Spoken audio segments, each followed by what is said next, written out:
میرے ہاتھ میں مختلف اخبارات ہیں. اخبارات کی سرخی ہے امریکہ ایران جنگ بند مذاکرات کریں. کل میں پاکستان، امریکہ، اسرائیل، بھارت، جرمنی، جنگ عظیم اول، جنگ عظیم دوم اور اس سے پہلے کی جنگوں کی تاریخ پڑھ رہا تھا، اقوام عالم کی تاریخ پڑھ رہا تھا. اس میں ایک بات مجھے واضح طور پر نظر آئی کہ زندہ ہے مزاحمت، زندہ ہے. تاریخ ہمیشہ مزاحمت کرنے والوں کی لکھی جاتی ہے، ڈرنے والوں کے، بھاگنے والوں کی تاریخ نہیں لکھی جاتی. میں صرف ایک مثال دیتا ہوں.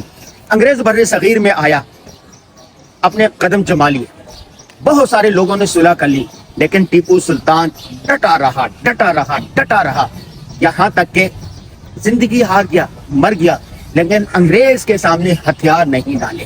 آج جب بر صغیر پاک و ہند کی تاریخ لکھی جاتی ہے تو ٹیپو سلطان کو ایک بہادر کے طور پر جانا جاتا ہے، ایک جری کے طور پر جانا جاتا ہے. جب اس کا نام لیا جاتا ہے تو ہر ایک نعرہ تکبیر لگانے پر مجبور ہو جاتا ہے. میں 100 مثالیں دے سکتا ہوں جنہوں نے مد مقابل کے سامنے، دشمن کے سامنے مزاحمت کی، تاریخ میں اس کا نام امر ہو گیا. ججوں کی مثالیں میرے سامنے ہیں. جس جج نے انصاف کیا، ظلم کے سامنے نہیں جھکا، تاریخ میں وہ امر ہو گیا. جنہوں نے مفاہمت کر لی، کچھ لوگ کچھ دو کی پالیسی اپنا لی، ان کا نام بھی تاریخ میں محفوظ نہیں. امریکہ اسرائیل نے مل کر ایران پر حملہ کیا.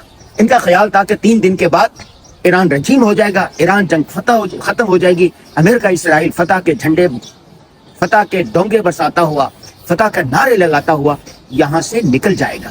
لیکن ایرانیوں نے مزاحمت کی، یہاں تک کہ امریکہ، اسرائیل، دیگر طاقتوں کو جھکنے پر مجبور کر دیا. اور آج کی سرخی یہ ہے کہ امریکہ اسرائیل نے جنگ بند کر دی اور مذاکرات پر امریکہ عالمی طاقتیں مذاکرات کی بھیک مانگ رہی ہیں، ابنائے ہرمز کھولنے کے لیے ہاتھ جوڑ رہے ہیں.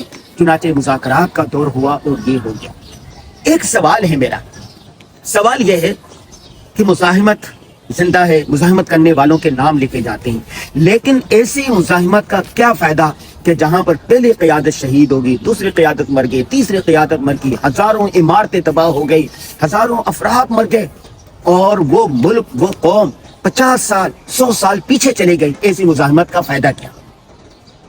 یہ سوال میرے ذہن میں ہے. آپ بتائیے، اگر مزاحمت کی آپ نے، ٹھیک ہے، سب کچھ کیا، لیکن آپ کا ملک پیچھے چلے جاتا ہے، آپ کی قوم پیچھے چلے جاتی ہے، آپ کے ادارے تباہ ہو جاتے ہیں، آپ کی عمارت تباہ ہو جاتی ہے، جدید ٹیکنالوجی ختم ہو جاتی ہے، تیل ختم ہو جاتا ہے، بجلی ختم ہو جاتی ہے، گیس ہوتے ہیں، انسانیت کی زندگی مشکل ہو جاتی ہے اور انسانیت سسکتی رہتی ہے، لوگ معذور ہو جاتے. جنگ عظیم اول اور دوم میں کروڑوں کی تعداد میں لوگ مارے گئے.